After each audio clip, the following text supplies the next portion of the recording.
नमस्कार दोस्तों, आप सभी का फिर से एक नए वीडियो में स्वागत करता हूं। आज का मेरा पाठ योजना संख्या तीसरा है। यह हमारे हिंदी सब्जेक्ट का लेसन प्लान है।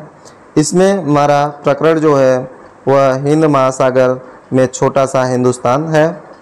अगर आपको वीडियो अच्छी लगे तो लाइक कर दीजिएगा और दोस्तों के साथ शेयर कर दीजिएगा, और अगर चैनल पर नए हैं तो चैनल को सब्सक्राइब कर लीजिएगा। चलिए वीडियो को स्टार्ट करते हैं।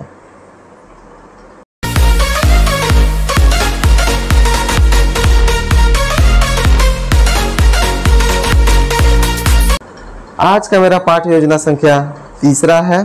इसमें सबसे पहले विद्यालय का नाम, फिर दिनांक, फिर विषय, फिर कक्षा, उप विषय, फिर प्रकरण। प्रकरण में हिंद महासागर में छोटा सा हिंदुस्तान, ये मेरा टॉपिक है, और चक्र अवधि लिखते हैं।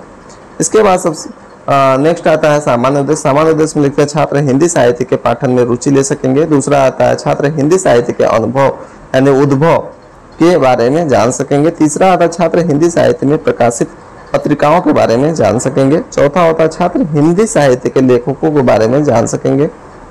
पांचवा होता है छात्र हिंदी साहित्य में रचनाओं, उपन्यास, कहानी के बारे में जान सकेंगे। फिर आता है विशिष्ट उद्देश्य। विशिष्ट उद्देश्य में सबसे पहला होता है ज्ञानात्मक उद्देश्य। उसमें पहला लिखेंगे छात्र हिंद महासागर के बारे में जान सकेंगे। नेक्स्ट आता है छात्र हिंदुस्तान की सभ्यता, संस्कृति, भाषा जान सकेंगे। नेक्स्ट आता है छात्र मॉरिशस के बारे में जान सकेंगे। फिर आता है नेक्स्ट बोधात्मक उद्देश्य। उसमें पहला लिखेंगे छात्र भाषा शैली से अवगत हो सकेंगे। दूसरा लिखेंगे छात्र हिंद महासागर की स्थिति के बारे में जान सकेंगे। तीसरा लिखते हैं छात्र भारत और मॉरिशस की भाषा शैली, वेशभूषा, सभ्यता, संस्कृति के बारे में जान सकेंगे। अनुप्रयोग आता है। फिर तो अनुप्रयोग में हम लोग क्या लिखते हैं कि छात्र इस पाठ के माध्यम से अपनी वेशभूषा, सभ्यता, संस्कृति में उचित परिवर्तन कर सकेंगे। तो नेक्स्ट आता है पाठ से संबंधित पूर्व ज्ञान। छात्र हिंद महासागर और भारत देश के बारे में सामान्य जानकारी रखते हैं। इसके बाद नेक्स्ट आता है शिक्षण सहायक सामग्री। इसमें लिखते हैं छात्राध्यापक शिक्षण सहायक सामग्री में निम्नलिखित वस्तु का उपयोग करेगा, जैसे में चार्ट।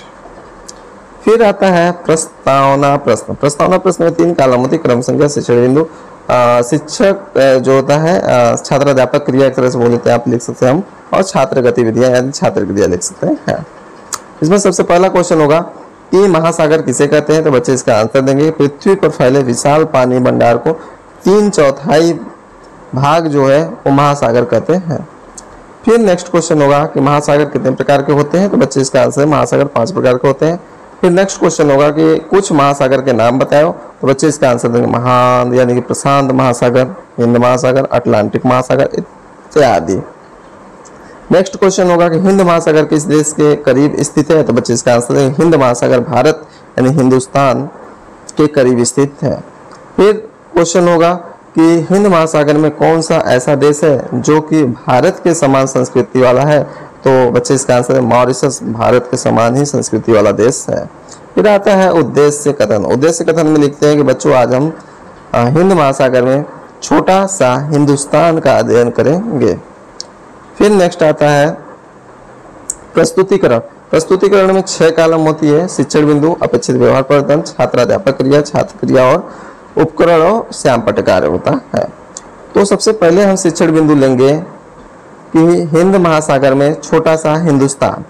अपेक्षित व्यवहार परिवर्तन में लिखेंगे छात्र शिक्षक का प्रस्तुतिकरण को ध्यानपूर्वक सुनते हैं। छात्राध्यापक क्रिया में लिखते हैं कि हिंद महासागरों में छोटा सा हिंदुस्तान किसे कहते हैं, तो बच्चे इसका आंसर देंगे कि हिंद महासागर में छोटा सा हिंदुस्तान मॉरिशस देश को कहते हैं। अब इसके बारे में हम डिटेल में समझाएंगे कि मॉरिशस वह देश है जिसका कोई भी हिस्सा समुद्र से 15 मील से ज़्यादा दूर नहीं है, और यहाँ की जनसंख्या 67% लोग भारतीय मूल के हैं। फिर उसके बाद हम क्या करेंगे कि नेक्स्ट हम लेंगे शिक्षण बिंदु में मॉरिशस की धरती। फिर छात्राध्यापक क्रिया में हम लिखेंगे कि मॉरिशस वह देश है जहाँ बनारस भी है, गोकुल भी है और ब्रह्म स्थान भी है। इसके बाद हम लिखेंगे नेक्स्ट लिखेंगे मॉरिशस में अधिकांश बिहार और उत्तर प्रदेश के लोग हैं, इसलिए हिंदी का मॉरिशस में व्यापक प्रचार है। और छात्र क्रिया में लिखेंगे छात्र शिक्षक की बात को ध्यानपूर्वक सुनते हैं, और उपकरण में लिखेंगे निगमन विधि लिख देंगे, और श्यामपट पे लिखेंगे जनसंख्या बिहार और उत्तर प्रदेश। नेक्स्ट हम शिक्षण बिंदु लेंगे मॉरिशस की भाषा। अपेक्षित व्यवहार प्रकरण में लिखते हैं कि छात्र मॉरिशस की भाषा को समझ सकेंगे या जान सकेंगे। और छात्राध्यापक क्रिया में लिखते हैं कि मॉरिशस की राजभाषा अंग्रेजी किंतु बोलचाल की भाषा क्रेओल है। क्रेओल के बाद जो होता है मॉरिशस की राजभाषा भोजपुरी को ही माना जाता है। फिर इस उपकरण में निगमन विधि लिख देंगे और श्यामपट्ट कार्य पे लिखेंगे राजभाषा अंग्रेजी, क्रेओल जनसंख्या जो होता है भोजपुरी ज़्यादा है। फिर हम लेंगे नेक्स्ट शिक्षण बिंदु लेंगे मॉरिशस की यात्रा। अपेक्षित व्यवहार प्रकरण में लिखेंगे कि छात्र लेखक की मॉरिशस की यात्रा के बारे में जान सकेंगे। और छात्राध्यापक क्रिया में हम लिखेंगे कि दिल्ली से 15 जुलाई को, मुंबई से 16 जुलाई को और नैरोई से 17 जुलाई को मॉरिशस के लिए रवाना हुए और उच्चायुक्त श्री भाटिया जी के साथ नेशनल पार्क में जो कुछ देखा, जैसे सिंहों का समूह, हिरणों का झुंड, और उसे जिंदगी भर लेखक भूल ना पाए। बेटा लेखक नैरोबी से मॉरिशस तक BOAC विमान से उड़े। और हम लिखते हैं छात्रा क्रिया में लिखेंगे कि छात्र नैरोबी नेशनल पार्क के बारे में ध्यानपूर्वक सुनते हैं।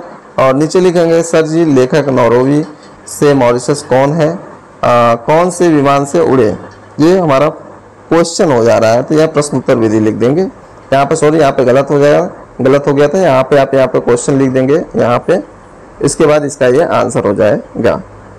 ठीक है, इसके बाद ब्लैक बोर्ड पे लिखेंगे हम, वहाँ पे नीचे लिख देंगे कृषि मुख्य व्यवसाय जो है चीनी प्रमुख उद्देश्य है। फिर हम लेंगे नेक्स्ट हम लेंगे शिक्षण बिंदु मॉरिशस का व्यवसाय। इसमें अपेक्षित व्यवहार प्रकरण लिखेंगे छात्र मॉरिशस के व्यवसाय के बारे में जान सकेंगे। फिर हम लिखेंगे कि मॉरिशस में टेक की खेती और उसके व्यवसाय को जो मिली है, मॉरिशस कृषि प्रधान देश है क्योंकि चीनी वहाँ का प्रमुख एकमात्र उद्योग है। फिर नेक्स्ट लिखते हैं मॉरिशस में हिंदू संस्कृति की रक्षा का काम गोस्वामी तुलसीदास जी की महाकाव्य रामचरितमानस ने किया है। फिर छात्र क्रिया में छात्र शिक्षक की बात को ध्यानपूर्वक सुनेंगे और उपकरण में निगमन विधि लिख देंगे और नीचे लिखेंगे तुलसीदास की रचना रामचरितमानस। ठीक है, इसको एक बार और आप देख सकते हैं कि इस तरह से है। फिर हम आते हैं नेक्स्ट आते हैं श्यामपट्ट कार्य सारांश आते हैं। श्यामपट्ट कार्य सारांश में दिनांक लिखेंगे, कक्षा लिखेंगे, विषय हिंदी हो जाएगा और 30 से 35, 35 से 40 जो होता है जो भी हो चक्र लिखेंगे। और प्रकरण में जो होता है हिंद महासागर में छोटा सा हिंदुस्तान लिखेंगे। उसके बाद श्यामपट्ट कार्य में हम लिखेंगे कि मॉरिशस की भाषा जो होता है अंग्रेजी व भोजपुरी है और मॉरिशस की यात्रा जो होता है नैरोबी नेशनल पार्क है। मॉरिशस का व्यवसाय जो है कृषि उद्योग और फिर उसके बाद चीनी है। फिर उसके बाद मॉरिशस की संस्कृति जो होता है हिंदुस्तान की संस्कृति से मिलती है। पुनरावृत्ति प्रश्न आ जाएगा इसके बाद, मतलब जो भी पढ़ाया होता है उसमें से पूछते हैं बच्चे कितना समझ में आया। पहला प्रश्न होगा मॉरिशस की जनसंख्या में कितने प्रतिशत भारतीय मूल के हैं। दूसरा प्रश्न हो जाएगा कि मॉरिशस की राजभाषा क्या है। तीसरा प्रश्न होगा कि मॉरिशस का प्रमुख उद्योग क्या है। फिर उसको गृह कार्य दे देंगे बच्चों को, मॉरिशस का मुख्य व्यवसाय क्या है। उसके बाद नेक्स्ट पेज पे हम लिखेंगे कि पर्यवेक्षक टिप्पणी एवं सुझाव, यानी कि जो भी टीचिंग के दौरान जो भी पीछे बैठ करके ऑब्जर्व करते हैं तो वो आप में क्या क्या अभी कमियां रह गई उसको लिखते हैं ताकि आप नेक्स्ट टीचिंग में सुधारें। फिर सबसे नीचे लिखेंगे पर्यवेक्षक के हस्ताक्षर, जब हस्ताक्षर हो जाएगा तो आपका लेसन प्लान टोटली कंप्लीट हो जाता है। Thanks for watching.